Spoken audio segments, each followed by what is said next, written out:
Hold up. Every day I wake up. Wake your ass up. The Breakfast Club.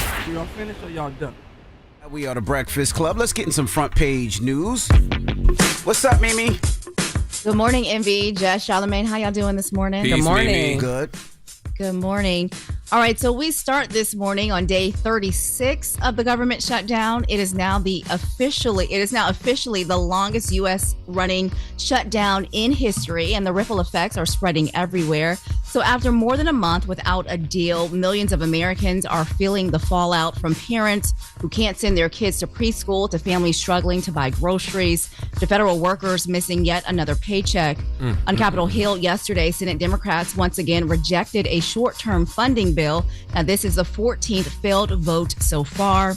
A small bipartisan group is trying to find common ground, but in public, both sides are still blaming each other for the shutdown. Now, Majority Leader John Thune says Democrats are blocking progress, while Minority Leader Chuck Schumer argues that Republicans are turning their back on working families, especially those who rely on Head Start, WIC, and SNAP. Now, across the country, Head Start programs are closing as federal funds dry up, leaving tens and thousands of children without early learning, hot meals, or a safe space while their parents work. And some teachers have also been furloughed, and many parents are scrambling to find childcare they can no longer afford. And then yesterday morning, President Trump adding more fuel to that fire, posting on Truth Social that no federal food benefits would go out until Democrats agree to reopen the government. He wrote SNAP benefits will be given only when the radical left Democrats open up the government and not before. Now, that sparked confusion and panic among families struggling to buy food. Hours later, the White House facing tough questions about what the president really meant. Let's listen to that. The administration is fully complying with the court order. I just spoke to the president about it. The recipients of these SNAP benefits need to understand it's going to take some time to receive this money because the Democrats have forced the administration into a very untenable position. We are digging into a contingency fund that is supposed to be for emergencies, catastrophes, for war. And the president does not want to have to tap into this fund in the future. And that's what he was referring to in his Truth Social post. So the Department of Agriculture, as for the latest SNAP payment in the judge's order, put out guidance to states today on how to get that money to the recipients of SNAP, but it's going to take some time. It's time to open the government back up, y'all. Dems, you had a great night last night. The premiums have already gone up. They are set for the year. It's time to move on. We appreciate the fight, the valiant effort, but come on, man. People got rent due. People got child care to pay for, light bills, card notes. I feel for all those federal workers who have missed 2 paychecks already, especially when most of them are living paycheck to paycheck. People not getting their SNAP benefits. It's time to reopen the government. I don't care whose fault it was. Let's stop playing politics with people's lives. People mad at you for saying that. They feel like the Democrats should fight. But what's the reason you're saying the fight is over? The fight is over because the premiums have already gone up and they're set for the year. And now you have a whole group of people with your federal workers who have already missed 2 paychecks. So I understand that, you don't want high health care premiums, but what about people who can't pay their rent right now? Right about people who can't pay their car notes right now? People who can't pay their daycare?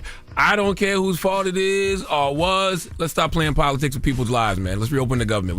We can still have this fight about health care while the government is open. And why are people upset that he's saying that?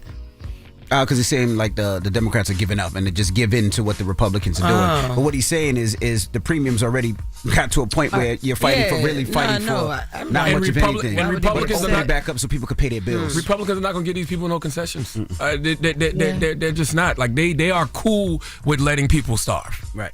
Democrats can't be the party that is cool with letting people starve. Yeah, he just said it. He said, "Hey, I don't care what just passed today. I ain't opening it back up. I ain't doing it until they open this country back up. They don't care. You can't eat. You can't pay your bills. Care. You can't do this. Hey, you on your own. I ain't doing nothing to the Democrats over this country. That was just crazy. They're playing the game with people's lives. Democrats have to care. They're the party of the people, right? Yeah. The party of the working class, right? They have to care. Right. Yeah.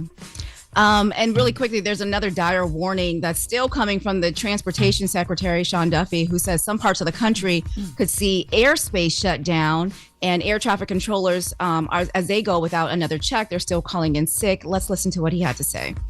On Thursday, they get an email pay stub that'll show what their next payment is going to be. So this Thursday, they'll get an email that shows that their pay stub is a big fat zero. Many of the controllers said, a lot of us can navigate missing 1 paycheck. Not everybody, but a lot of us can. None of us can manage missing 2 paychecks. So if you bring us to a week from today, Democrats, you will see mass chaos, you will see mass flight delays, you'll see mass cancellations, and you may see us close certain parts of the airspace because we just cannot manage it because we don't have the air traffic controllers now. The airlines are going to be what gets this country back reopened. I just want y'all to know that. You know, they may not care about the cries of the people, but they're going to care about the cries from them billionaire airlines. That's right. Okay?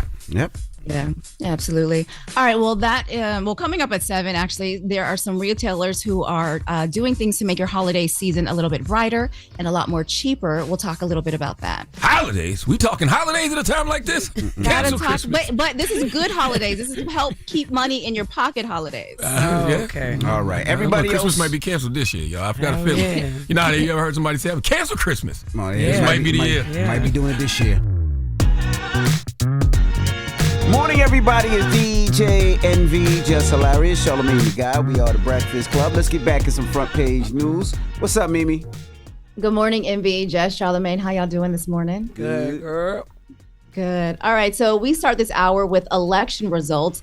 A big night for Democrats filled with history-making wins from coast to coast. Now, in New York City, Zohran Mamdani, he did what few expected, defeating former Governor Andrew Cuomo to become the city's next mayor.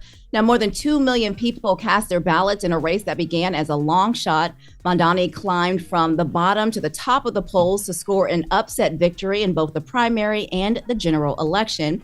Let's listen to some of his victory speech from last night. New York, tonight you have delivered a mandate for change, a mandate for a new kind of politics, a mandate for a city we can afford. New York will remain a city of immigrants, a city built by immigrants, powered by immigrants, and as of tonight, led by an immigrant. So Donald Trump, since I know you're watching, I have 4 words for you. Turn the volume up. Yeah, Mamdani got a lot to say that he said he was going to do. He said it was going to be free MTA, that people going to ride the buses for free. Damn. He said he was going to create a citywide universal child care program for children 6 weeks to 5 years. Nice. He said he was going to do city-run grocery stores where people can actually buy groceries at wholesale prices. Yeah. He said he was going to do rent stabilization for people so their rent won't go up. He got a lot to do. So how long you think they're going to give him? How long is that? Seriously, how long is the honeymoon phase? Because you know how people do. Like got a he lot gets to do. sworn in January. They're going to want all this done by Black History Month. Y'all know that, right? Damn. I'm just telling you. Like, Yeah. He said he gonna build 200,000 new homes for people. He said he promised people a lot. He made a lot of big it's- promises. I'm telling you, I just wonder how long are people going to give him, because they're going to be expecting all of these things. Yeah.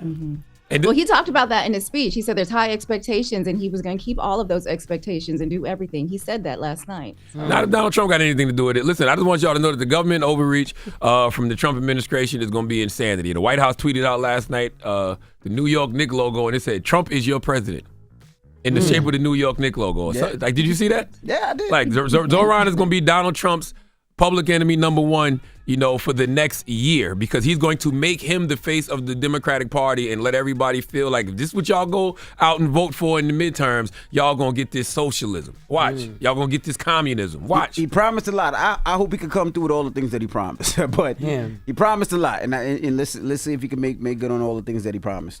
Absolutely. Well, that wasn't the only headline of the night. There were major wins also across the country. In New Jersey, Congresswoman Mikey Sherrill, she defeated Republican Jack Ciofalo to become the state's next governor. And in Virginia, former Congresswoman Abigail Spanberger, she made history becoming the first woman ever elected governor of the Commonwealth.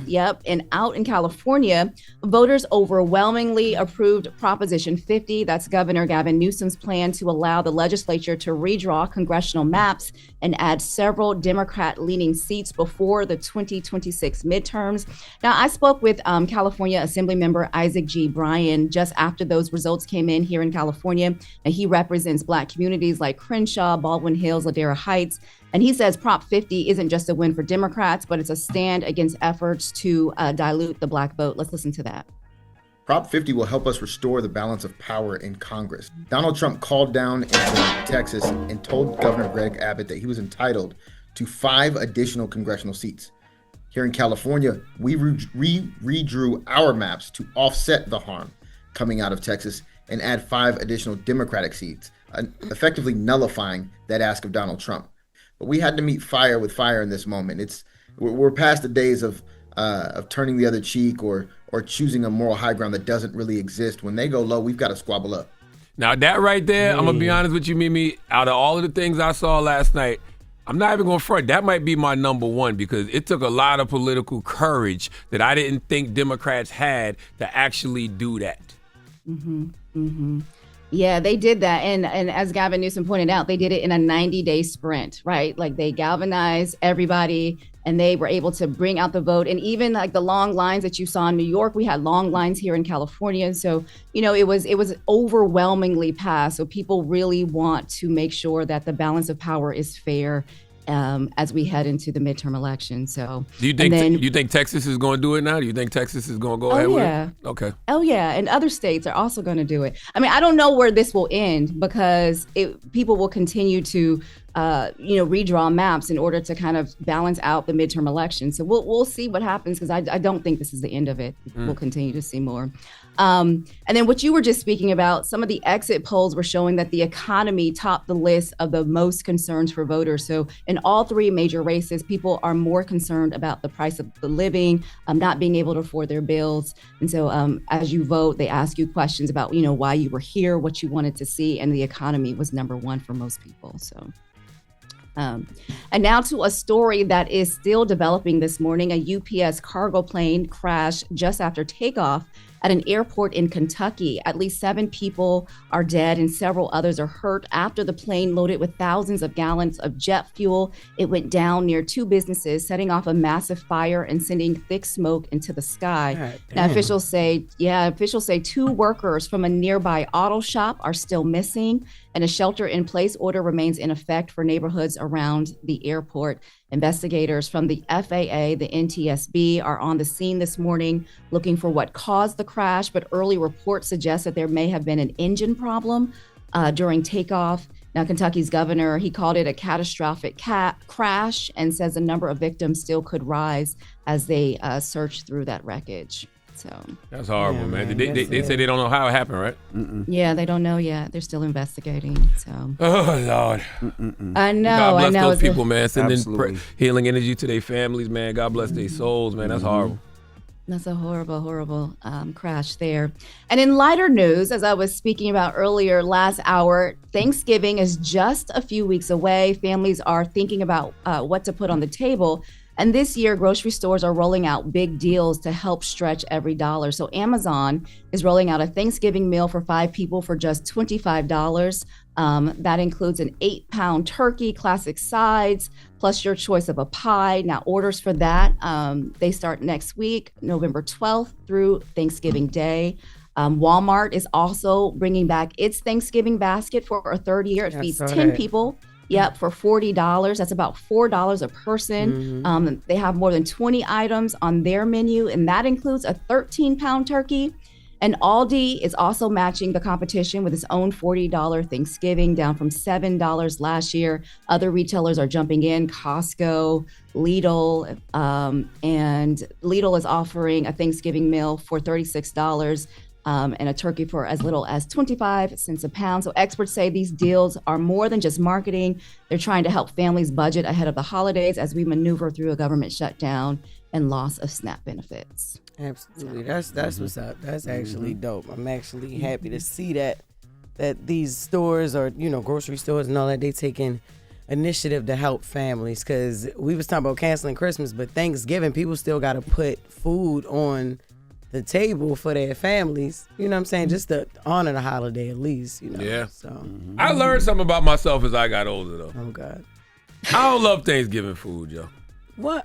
I don't really. Well, just because you change your diet, you don't eat like that. No, but I just don't really love it. Like, turkey ain't all that. You know what I'm saying? I like smothered turkey wings. Yeah, but just yeah, the me regular too. turkey they cook, Oh, yeah, it ain't yeah. all that. But we've been Yeah. stopped that. Like my family been stopped that traditional Thanksgiving Right, dinner. right, Like we have oxtail. That's what I'm Y'all saying. Caribbean and all that Like too. we have you a know what little I bit mean? of everything. Now, I mean, my aunt cooks the day after Thanksgiving, and she do fried fish and all shrimp that and fried fish and shrimp and seafood chicken. We do all casserole. that I too. like that. The turkey and the mac and cheese stuffing is the only thing I really like. For real? Yeah, I don't love turkey. Damn, Thanksgiving you don't like food. the candy yams, the mac and cheese, the Yeah, collard we do greens, the candy sauerkraut, yams. the I ain't say pigtails. yams. I thought I said yams just now. Nah. Oh yeah, I like Stuffing. candy yams, collard greens with turkey.